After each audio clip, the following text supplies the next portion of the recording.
मंत्र्यांची अपॉइंटमेंट मागताना आपले वडील काय होते कळते. राजकारणात यायचं हे तू काय 15-16 म्हणजे आबा गेल्यानंतर असं झालं की तुला वाटलं की आपण हे पुढे नेलं पाहिजे, काय म्हणजे कसं झालं? मी आईचा म्हणजे भार बघत होतो.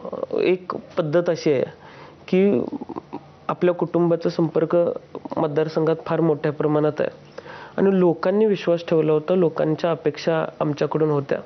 सुखदुःखात मिसळायची पद्धत जुनी पद्धत आमची आहे आणि त्यामुळे आईला हे सगळं फिरायला जमत नाही किंवा ती तिच्या पद्धतीने फिरते, त्यात आपलाही कुठेतरी हातभार लागला पाहिजे. सुरुवातीला मम्मी बरोबर स्मिता दीदी फिरायची, त्यांच्याबरोबर मी फिरायचो.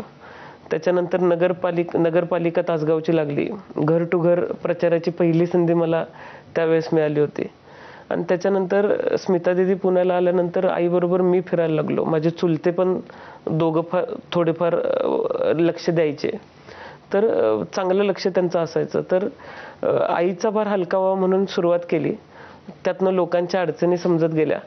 आता आपण फोन केल्यानंतर अधिकारी ऐकतायत, मी विनंती असंच बोलायचो, तर अधिकारी रिस्पॉन्स द्यायचे. अधिकाऱ्यांनाही ते भावायचं. अधिकारी काम करत गेले, मी काम करत गेलो आणि त्यातून लोकांच्या अपेक्षा माझ्याकडून वाढत गेल्या आणि मी त्या अपेक्षा पूर्ण करत वेळोवेळी गेलो.